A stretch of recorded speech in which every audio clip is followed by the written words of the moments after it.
Salam pemirsa, salam IT News. Jumpa lagi di channel IT News di program berita kami. Hari ini kami akan sajikan berita tentang baik itu di daratan Tiongkok atau negara lain di dunia, di mana semakin banyak orang divaksinasi dengan vaksin yang diproduksi Tiongkok, situasi epidemi di sana justru semakin memburuk, seperti Bahrain mulai minta warganya yang telah disuntik dengan vaksin Sinopharm untuk disuntik lagi dengan vaksin Pfizer sebagai pelengkap. Fenomena ini membuat masyarakat khawatir dengan vaksin yang diproduksi di daratan Tiongkok. Simak berita selengkapnya.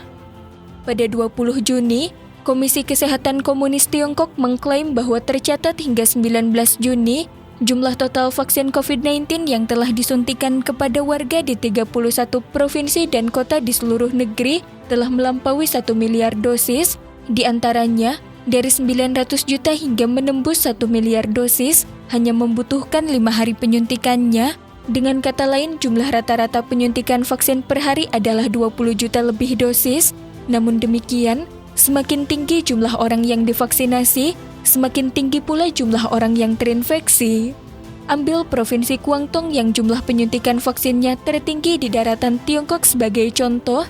Data penyuntikan vaksin yang terkumpul oleh Komisi Kesehatan Provinsi Guangdong pada 20 Juni pukul 18.00 menunjukkan bahwa jumlah dosis vaksin yang telah disuntikan kepada 66.744.600 orang warga di Guangdong mencapai total 101.124.300 dosis, sedangkan total 35.721.700 orang yang telah menyelesaikan 2 tahapan vaksinasi. Tingkat cakupannya sebesar 28,35%. Namun Provinsi Guangdong sampai saat ini hampir berada dalam situasi setengah lockdown karena epideminya adalah yang terburuk di antara semua provinsi di negara itu. Untuk bisa keluar dari Provinsi Guangdong lewat kota Shenzhen saja, butuh pembuktian dengan sertifikat tes asam nukleat dengan hasil negatif 48 jam. Tongguan telah menutup 13 komunitasnya, dan semua karyawan wajib menjalani pengujian asam nukleat.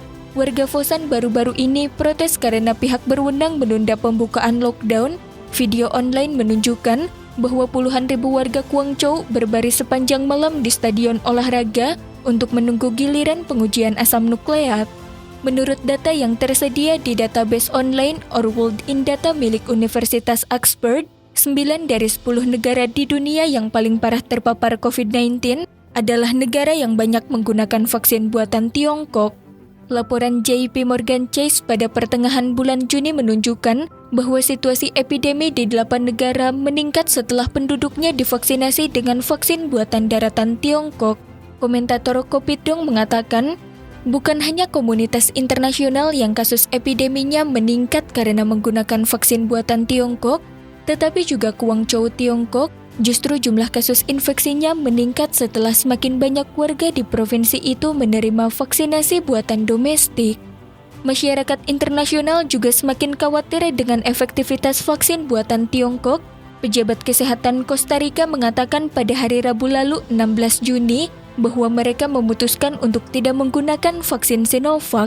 Washington Post baru-baru ini juga melaporkan bahwa Bahrain mulai minta warganya yang telah disuntik dengan vaksin Sinopharm untuk disuntik lagi dengan vaksin Pfizer sebagai pelengkap. Selain itu, uji klinis Sinovac dan Sinopharm terutama ditargetkan terhadap orang yang berusia antara 16 hingga 60 tahun dan tidak ada data untuk orang yang berusia di atas 60 tahun. Oleh karena itu belum ada data klinis untuk membuktikan apakah kedua vaksin ini aman bagi para lansia di atas 60 tahun. Sekian berita IT News hari ini. Terima kasih telah menonton dan silahkan subscribe channel ini dan bagikan ke teman-teman Anda. Jika Anda memiliki opini, silahkan beri komentar di bawah ini. Sampai jumpa.